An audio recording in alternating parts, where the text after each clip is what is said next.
Glad you're back with us. It is Thursday draft day on the program. More phone calls coming up.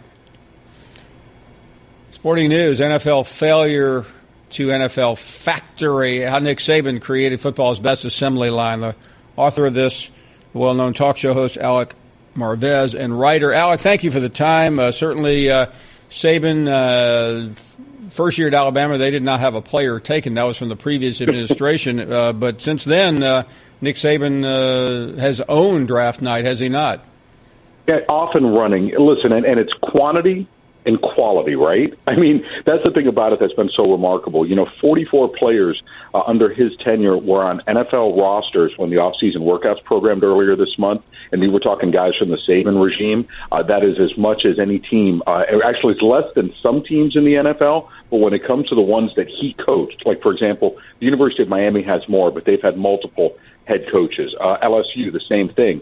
Believe it or not, Miami, 52 players on active rosters in the NFL level at the start of the offseason programs earlier this month. LSU with 49, Florida State and Florida 46, Florida State 45, USC 44. But when it comes to those players actually coached by someone, it is Nick Saban with the most, 22 first-round picks. And, you're looking tonight, tomorrow, and Saturday, Paul, with a likelihood of 11 Alabama players being drafted. It would set the school record of 10, or break the school record of 10 set last year. I mean, yeah, Nick Saban's got it going down in Alabama, not only when it comes to winning national championships, but also producing in the NFL. And Alex, I was speaking to a prominent coach the other night at an event, and he said not only does Saban get the 5 stars, it's the way he evaluates and gets the right players. I want to get into that because the NFL GMs, they don't care what you were in high school. They care what you are now, right?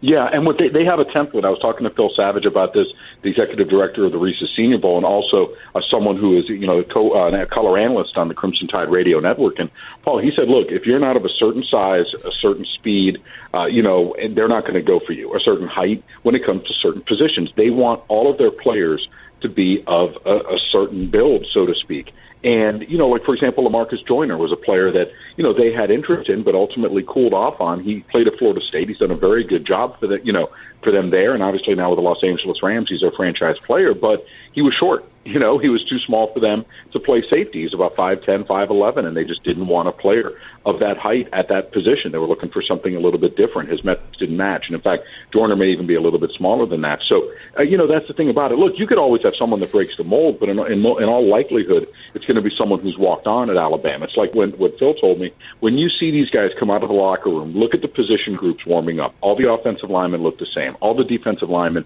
have a particular body type. And it makes it easier for recruiting when you know specifically what you're looking for. It's not like you have guys coming back and saying, okay, we've offered a 5'9" corner and a 6'2" corner. No, Nick knows exactly what it is that he wants to get. He tells his recruiting folks, his coaches, to go get them, and then he seals the deal himself when he comes in and charms you to sign with his team if he wants you bad enough. Certainly he's done this for a long time. He has quite a pedigree being in the NFL under Belichick, also as a head coach in Miami, as we both know. But in digging in pretty deep over these last 10 years, what else have you discovered? What reasons to believe or have geared or led Nick Saban to such success on draft night? Well, I think, too, that, look, they're pro-style coaches, right? And when you go to Alabama, and I talked with Anthony Averett about this, the cornerback, Minkah Fitzpatrick, the same thing, the safety who's probably going to be a top 6 pick tonight. I mean, look, they know that they're coaching. It's not only Nick, who's a guy with a pro pedigree, but as you know, Paul, so many of the assistants. And it's interesting, this year, there's not a lot of NFL pedigree on this Alabama staff because some guys have left, but so many of these guys have coached in the league. They know what it is that they're looking for. The competition level, too. I mean, Paul, it's amazing. Guys know, look, if I'm not playing well, there's a 5-star recruit waiting on the bench to take my job. I mean, it really raises the bar, everybody there. So you have those two things that work with it. I mean, I just think that's an incredible thing, and Nick is so hands-on as well. And what he's done, too, is he's built a real structure, right? I mean, the players there, their strength program, probably second to none. And, they make sure that what you're doing is they give you every tool that you can to graduate, to try to learn football and to be immersed in a strength program that's going to get you ready to play in the league. Does everyone take advantage of it? I can't account for the Reuben Fosters, the Trent Richardsons of the world's guys who went astray, right? But that's on them. It wasn't like Nick and the Alabama program didn't give them the tools to have success in the league if they just did things the right way. Instead, neither did, Reuben Foster's facing 11 years in prison for, felony charges of domestic violence, and Trent Richardson can't get a sniff in the NFL. But these are guys, again, that did that largely to themselves. Alex, if you had to point to one thing in Saban's leading to Saban's success on draft night, I know we've covered a lot of ground here. We've talked about evaluation. We've talked about the program, and it's not just his process. It's an overall strength and conditioning. It's psychological training. It's leadership. What do you think it would be? Oh, man. You know what? These kids come in physically ready to play. I really think that's number one. You're not going to have to wait. Now, that being said, they've gotten a little bit luckier in recent years. The injury rate is down. Paul, as you know, guys were coming in from Alabama so battered and so bruised. And, I think some of that's, the way that they practice. But let's not forget the Crimson Tide plays what's essentially an NFL schedule as far as number of games often. Right? You're looking at 14, 15 college games in a season sometimes, depending upon if they get to the FBS and how far they advance in it. It's crazy. So, I think that's one thing right there that really impresses NFL teams. These guys are ready to play, and really a lot of it is from all the different things that you stressed. It's like a mini pro program at Alabama, and I really think it's the best one that's been set up because of stability. And listen, with Nick, he doesn't treat everyone equal, Paul, as you know. You know what I mean? It's weird. Sometimes, the kids that are maybe the biggest ones that may be ready to run astray or have issues off the field, Nick may take more interest in them than others who are doing things right, simply because he realizes maybe I can be an influence and help push them in the right direction. So I think that has a lot to do with it as well. Getting beyond Saban as we close up here, Alex, is there another coach, and there are obviously many, many good ones, who at least would be in the same universe with Nick Saban, just in terms of building programs and setting the NFL up with his players?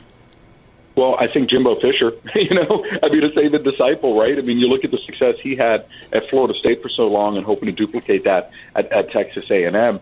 Some schools also, they're known for certain positions, the way that it's coached. Notre Dame, for example, under Harry Hestead, they did a real nice job producing offensive linemen. I was talking to Zach Martin about this last night. He doesn't think, the Cowboys guard who played at Notre Dame, he doesn't think, for example, that Quentin Nelson gets beyond number 8 with the Chicago Bears now that Harry is coaching there. So, but then you run into this problem. Just because a player goes to a school doesn't necessarily mean they're going to be great in the NFL just because they have that pedigree, and vice versa. Just because a school may have struggled to produce, quality players at a certain position, like for so long, Penn State running backs were regarded as busts in the NFL because of Blair Thomas and Kajana Carter and players like this that came out. But, you're going to blame Saquon Barkley and say, okay, well, we're taking him off our board because other Penn State guys weren't too good. So, listen, I think, too, that there's something to be said for Jim Harbaugh up in Michigan because of the way that he has built his program up there. Pro-style coach, pro-style offenses. These things are good, and it's just so difficult sometimes, Paul, for NFL teams. And we see it at the wide receiver position. Look what's gone on the past 4 or 5 years. I believe in the past 4 years we've had 13 receivers taken in the first round, according to Sports Illustrated. 1 has reached a Pro Bowl. 9 of them have failed to produce at least 40 catches in a season.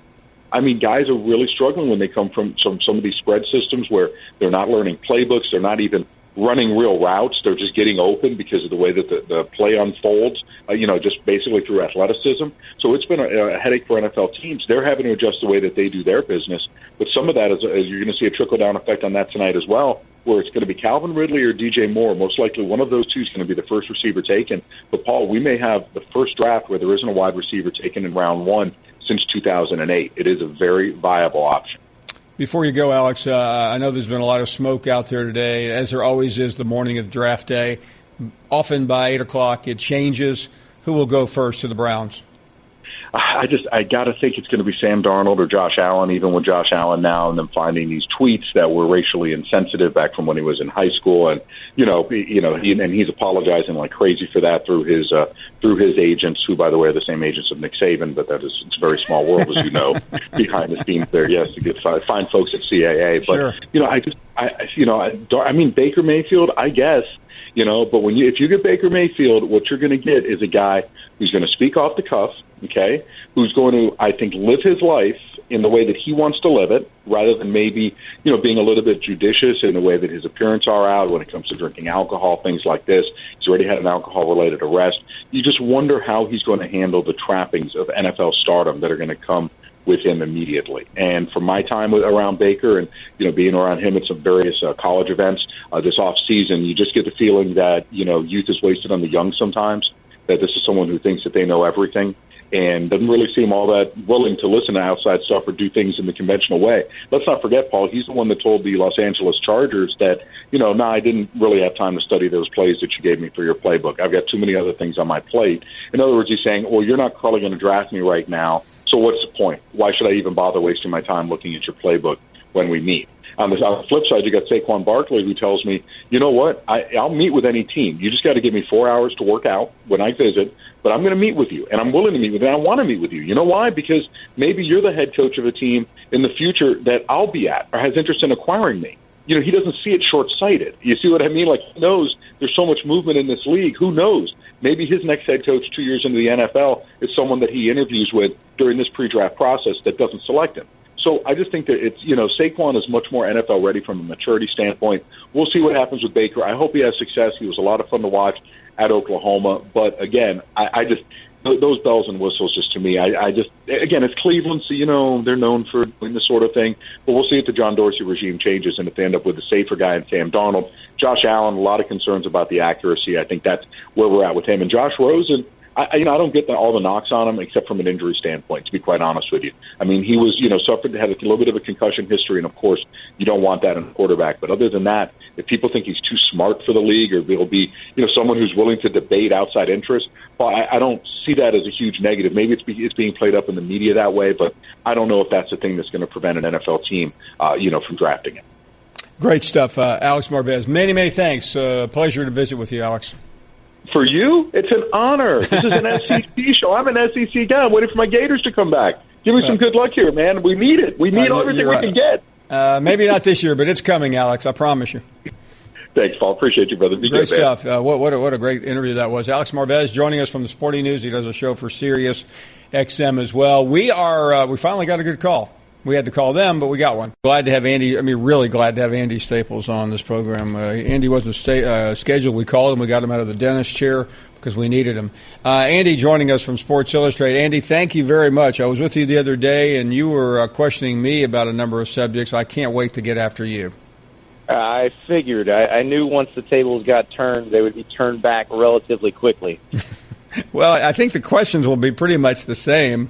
So That's right. Let's start with Jalen Hurts. It just seems like this story gets worse by the day, even though nothing is really happening. Maybe we're listening to too much noise, but give us your take on where you see that going.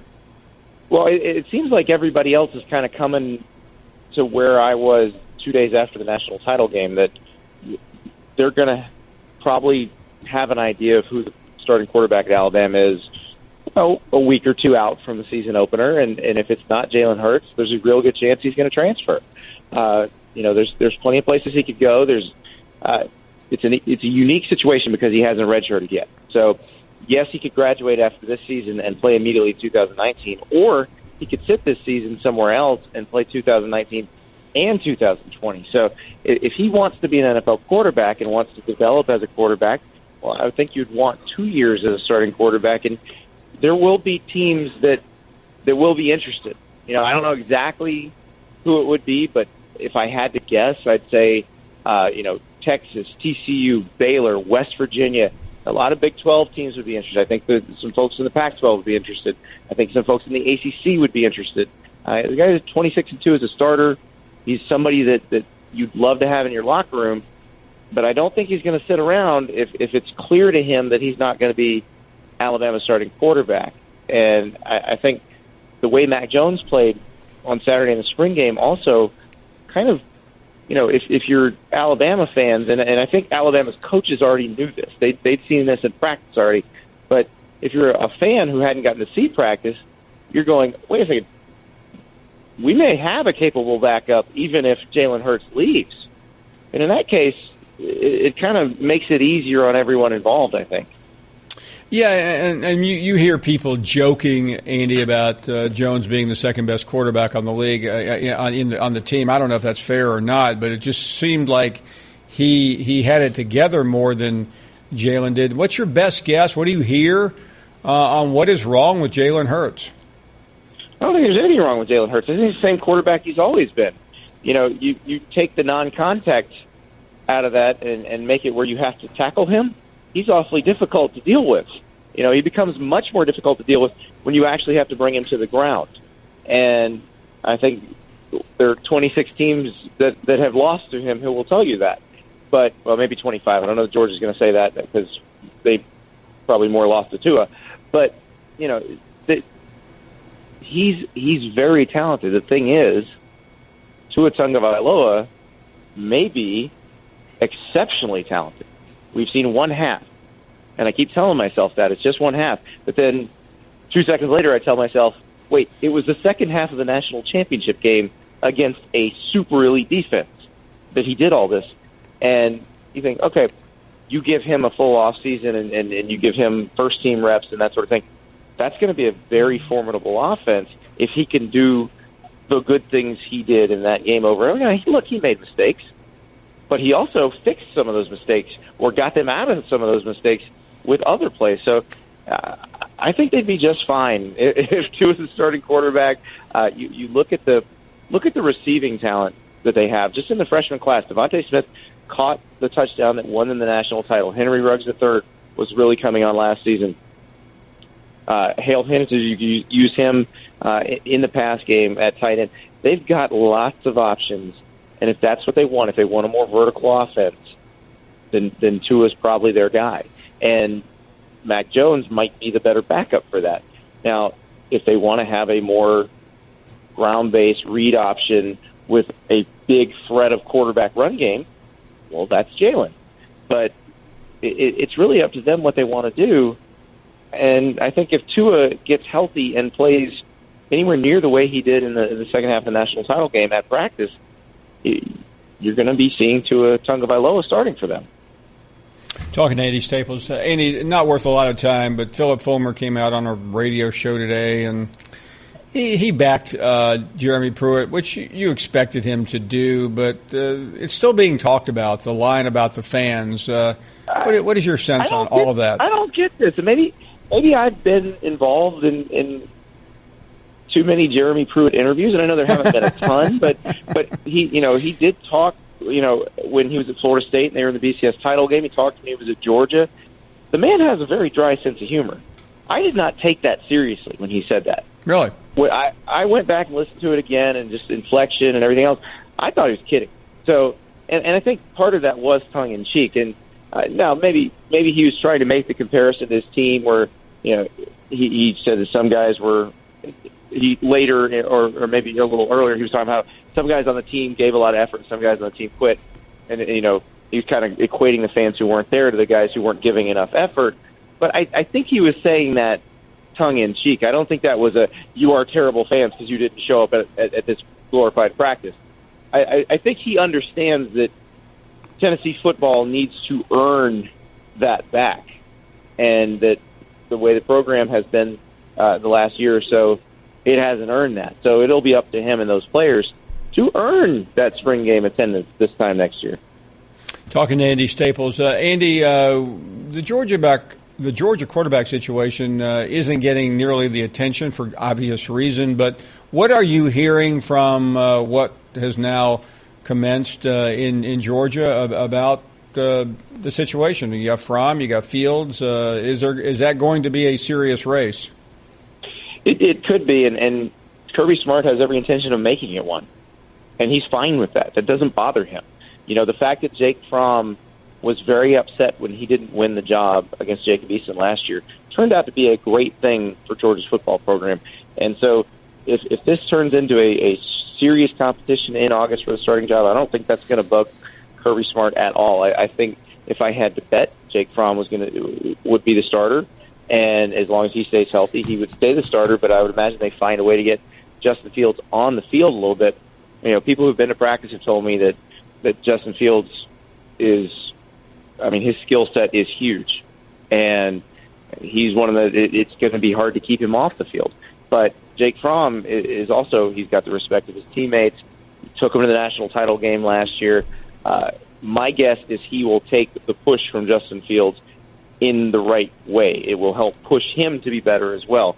Again, if Justin Fields happens to beat out Jake Fromm, that means he's real good. If Jake Fromm happens to hold off Justin Fields, that's a good thing for Georgia, too. I mean, Kirby Smart has made it a point. I remember I talked to him earlier in the spring, and he was almost giddy at the thought of these two guys going at it because he loves the idea of a couple of alpha dogs fighting it out for a position. He wants that at every single position. And look, this is a team that has that going on in a lot of positions. And I think it's not a case of, competition because nobody's really separated themselves. It's that they have good options at lots of different positions, and quarterback might be the one where they have the two best options. Finally, the names aren't well known in Baton Rouge, and the outlook isn't very bright. What do you hear coming out of their camp? I'm not giving up on LSU just yet. I know everybody's bagging LSU season already, and I get that it's going to be a tough schedule, but I'd like to actually see this offense on the field before I completely bail on it like everybody else seems to be. It definitely seems like, they have to figure out what they want in a quarterback where Justin McMillan is kind of the strike a balance between the running and the throwing. Lowell Narcisse is the better runner, Miles Brennan the better pure passer. And I think that what they need to do is in camp, and they don't have to do this till camp, but evaluate, how good are the backs? How good is the offensive line? Will the offensive line and the backs be able to establish a running game that doesn't require a ton of quarterback run? If that's the case, then Brennan might be your guy. Do you need a little more quarterback run? If that's the case, then maybe McMillan or Narcisse is your guy. But this is something they can figure out as they get closer to the season. I'm not giving up on them yet. I realize they got to open with Miami. They draw Georgia from the East. It's not going to be easy, but I have not totally backed LSU yet.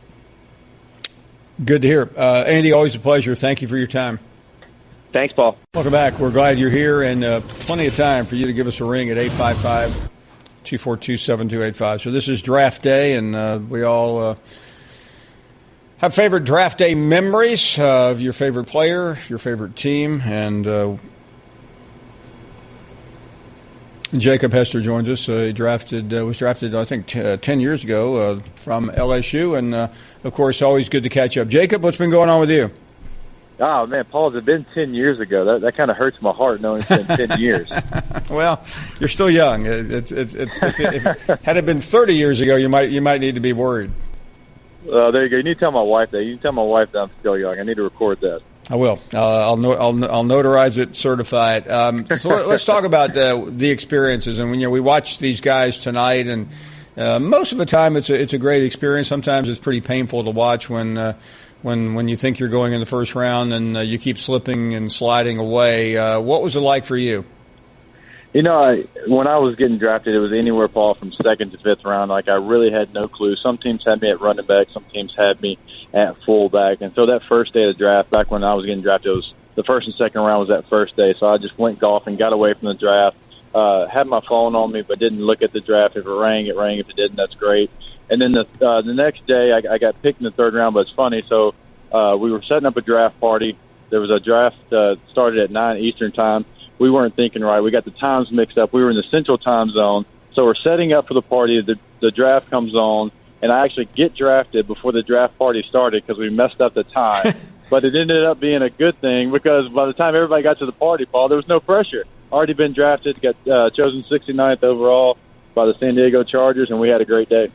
Let me ask you about a couple of players, especially Darius Geis. You know Darius, and I don't want to act like he has slipped down the chart because he may go higher than we anticipate. But a year ago, he looked like a surefire first-rounder. What has been going on with him? We know what he's capable of. Is it injuries? What is it? I don't know what it is. I'll be honest with you. You keep hearing this off-the-field stuff, and it's crazy to me just knowing the young man. And him playing video games at nighttime seems to be an issue for some teams, which just sounds silly to me. And look, I've played with some great running backs. I've been very fortunate. I played with LaDainian Thompson. I played with Darren Sproles, Noshawn Moreno, Willis McGahee. And if Darius Geis isn't a first-round back, then I don't know anything about the position. And I shouldn't have my own sports talk show. I shouldn't be talking about football because he's a first-round talent. He's as good as Leonard Fournette was. Those two guys are generational backs, and LSU was lucky to have them back-to-back. Both those guys are on the same level for me. And Leonard Fournette's a guy who went top 5 last year, and I think Darius Geis is that kind of running back. And I think he's still an untapped potential as far as what he can do in the passing game. So I'm not sure what's going on. If he's not a first-rounder again, then it boggles my mind. Understand. Well, let's move away from the draft and talk about the camp that has just ended in Baton Rouge. You talk about it all the time. We get conflicting stories. What happened and where is this program today and where is it going? Well, look, you go to LSU practice. One thing that stands out to me, that wasn't there last year, is the depth on the offense and defensive line. It was way too thin last year, Paul. When you start talking about going into the swamp, playing against Florida, and you have 4 healthy D linemen, Christian Lockenshore had to play every snap in that game, and you can look at the Mississippi State game. It was kind of the same situation. And flip to the offensive line in that Florida game, they had 5 freshmen playing at one time because of injuries and things that happened in that Florida game. That can't ever happen again because it showed up on the line of scrimmages where you win in the SEC. I think we all can agree on that. And the depth has been fixed there. And so that was, my opinion, maybe the biggest issue from last year's team that they've had fixed. Now they have holes at other places this year, yes, but that was probably the one thing they had to get fixed. And now that has apparently happened, let's start with the offense. New coordinator again. You know him well. There has been mild controversy over the end of Canada's run and the Ensminger era. Where are you on all that? I thought when Ensminger came in as an interim, taking over from Ken Cameron, I don't think people just realize how hard that is to call somebody else's offense and have the success that Steve was able to have. I mean, they were setting records almost every game, and a lot of people like to point to the Alabama game where they got shut out, but Alabama shut out a lot of people that year. I think Ensminger's a great hire. I think him and Coach O have a great relationship, and for whatever reason, that relationship with Matt Canada and Coach Orgeron just didn't work out. They did not get along, and I think it showed through a little bit, and now they move on from him. And Ensminger's a guy that's going to change the LSU offense, I think. And when you go out to spring practices and scrimmage and even the spring game, you can see many more wide-open sets. And we've heard that for a long time in LSU, but this year it seems to actually be happening. In terms of Coach Orgeron, I mean, he's impossible not to like, but you can certainly, being objective, find faults. Give us the read from on the ground about Coach O.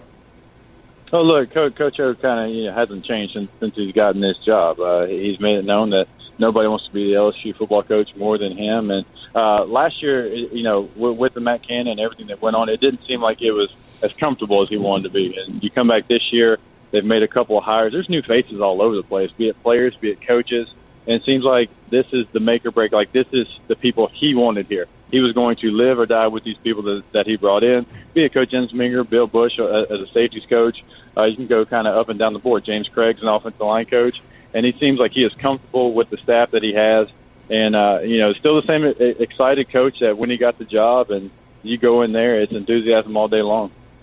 We saw the props coming out of Vegas the other day. I'm sure you talked about it, where expectations are pretty low for this LSU team. It's 6, 7, 8 wins, somewhere in there. What is the view of the fans that you talk to every day, and what do they expect out of the upcoming LSU football season? Yeah, so when you start talking about 6 wins in LSU football, that's just uncharted waters, and the schedule's brutal. I mean, there's no hiding from that. You open up with Miami, and we can go down the list: Alabama, Georgia. It is a rough schedule, but I don't know. It's hard to put a number on it because you have so many questions offensively. Outside of your number one tight end and your number one receiver. Everywhere else is a position battle. And that's just not happening in a lot of places in the SEC. So it's kind of that we don't really know, who's going to show up. What's the quarterback situation going to be? Who's going to run the ball?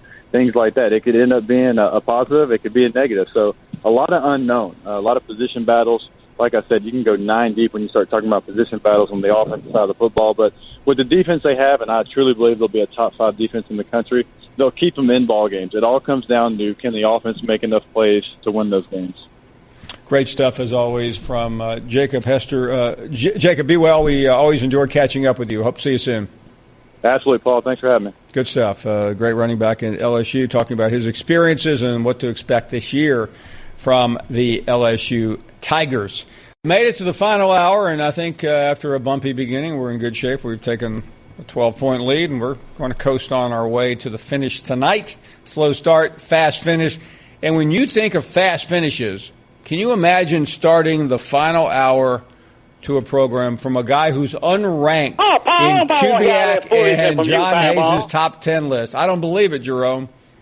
Baby, man, I ain't got time for no damn top 10. You know what, Finebaum? I was minding my own business, but see, this is the second time I've heard you mention Texas A&M going to get to the playoff.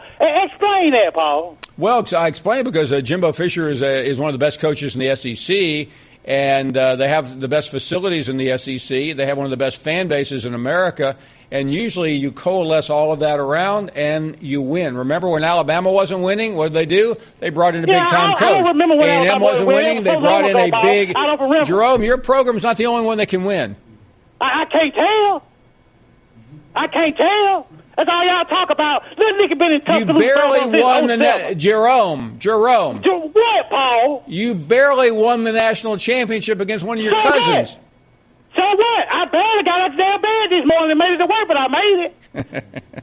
So what? What they got to do with anything? It took an overtime win, Jerome. You know why? No, Paul. It took little Nicky putting Tua in and just damn giving the offense over to Tua and said, "Go get the damn championship." That's what it took, Finebaum. And what happened the year before when Dabo beat you guys? But I don't know what happened during the game, but I tell you what happened after the game. Hey Jerome, let me ask you a question. Where do you live? I live in Trussville. What they got to do with anything? What state do you live in? I'm going to ask me all the damn foolish. No, answer my question, Jerome. Answer my question. What state do you live in? Get to the point. Well, you know what state I live in. Get to the point. That's Alabama, right? Right. Who won the state championship in Alabama this year between Auburn and Alabama? Kudos. What time they going to see Governor Kate? Kudos. Who cares? That got to do with anything, Finebaum.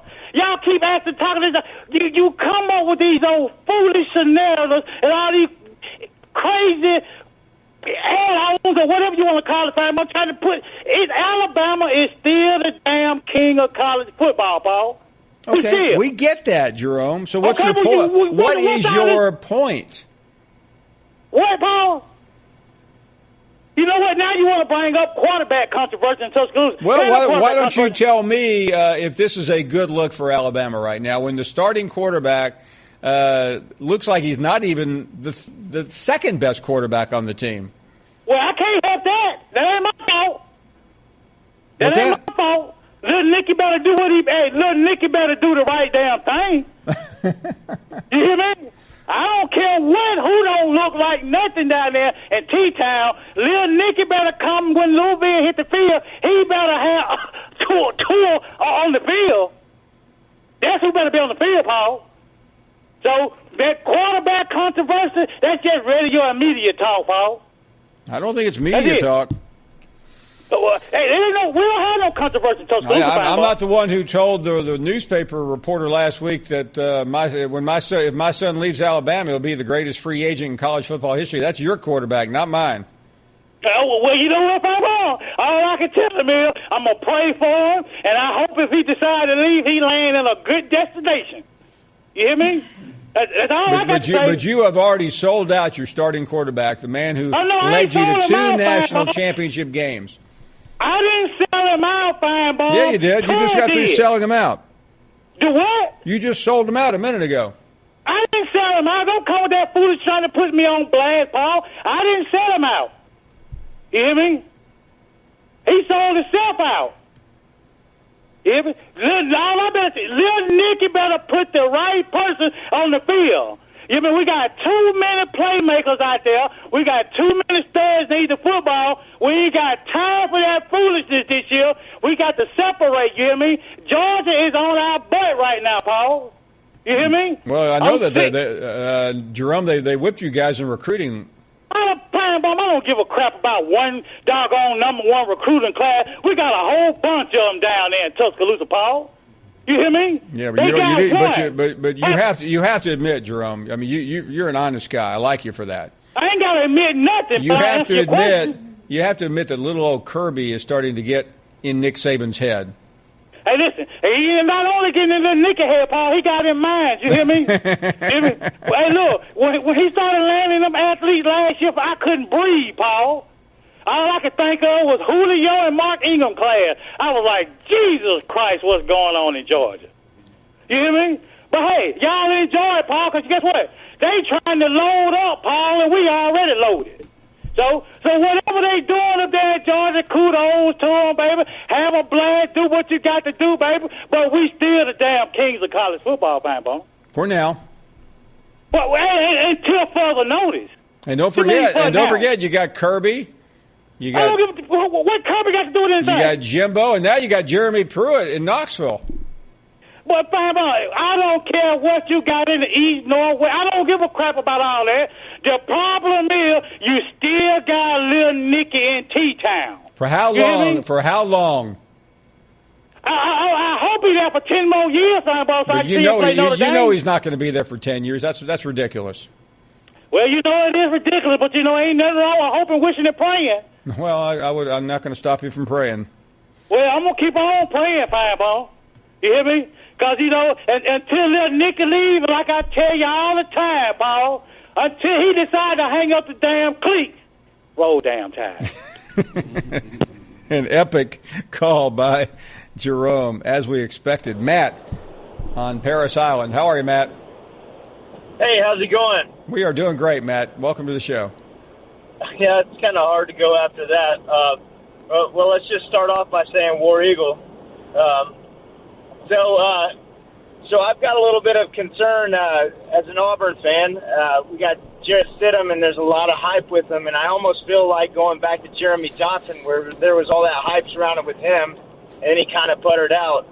I'm wondering. But come on, I mean, the hype for Jarrett Stidham is legit. We know what he's capable of. I think the bigger question is what type of cast is he going to have around him? He's not going to have Kerryon Johnson anymore. He's not going to have Petway. I mean, tell me what he's going to have in that backfield. Right, and that's when I'm wondering if Gus Malzahn will get out of his play call and do a little bit more play action passing. Let Jarrett do his strengths, and for one time adjust his offensive play calling. That's what I was just getting ready to say. I think that he's got the potential to carry us, but they're going to have to change the offensive scheme a little bit. Yeah, I think you're right about that. Matt, well, thank you. Really appreciate the call. Thanks for the info. Let's go to J.D. in Arkansas. Hello, J.D. J.D., this is P.A., but it doesn't matter. I got one thing I need to say. I'm going to repeat what I said the other day. I have never seen a program that pimps Texas A&M and the University of Tennessee more than this one. Now, I get this, understanding why you pimp Tennessee. You're an alum, and I get that. But A&M, Jimbo Fisher, I mean, believe me, he didn't come down from. So J.D., let me make sure. Hold on a second. J.D., let's start over again, okay? J.D., slow down. What is your beef with me again? You said I did what for?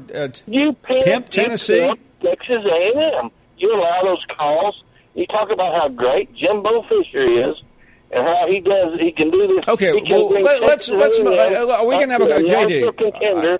J.D. Never been a national contender. Am I the only person that likes having conversations in this world? J.D., may we talk to each other instead of talking at each other? Okay, you're right. I'll okay, you're obviously an Arkansas fan, correct? Correct. And I admit that we're on the wrong end of the pig. Okay, so let's leave Tennessee out of it. They have nothing to do with this fight. Let's talk about A&M and Arkansas. You ready? And how they've beaten us the last 5 years. Okay. Now, between the coaches, I go along with that. Between the coaches, we beat them coaches, the first 3 years that we played down there. So I mean, it's basically 3 and 5. Okay, and we've gone through 2 coaches. One that never should have been here in the first place. Okay. One that should have never been fired. We still had Bobby Petrino, we would have never lost. So you're saying Petrino shouldn't have been fired after he should not have been fired. Okay. 2 weeks after that. Are you serious? Are you serious? I guarantee everybody would have forgotten about it. It would have been a non-story. I mean, it's just... JD, I'm going to ask you again. JD. I thought he was holier than thou and was going to make a splash on the... JD, I'm going to ask you again. Can we talk, or do you have to? I mean, is there a stop button on your voice activated? No. Okay. I want to talk about Bobby Petrino for a second. Bobby Petrino, can you give me just a second? I know it's your show, but give me a second. Bobby Petrino had a relationship with a subordinate who clearly got her job because of him. It came out, not only did he lie to his immediate supervisors, he lied to everyone around him. And you're saying with a straight face that it was political correctness that he shouldn't have been fired and people would have forgotten about it in 2 weeks. Are you serious? I am serious as pancreatic cancer. That's pretty serious.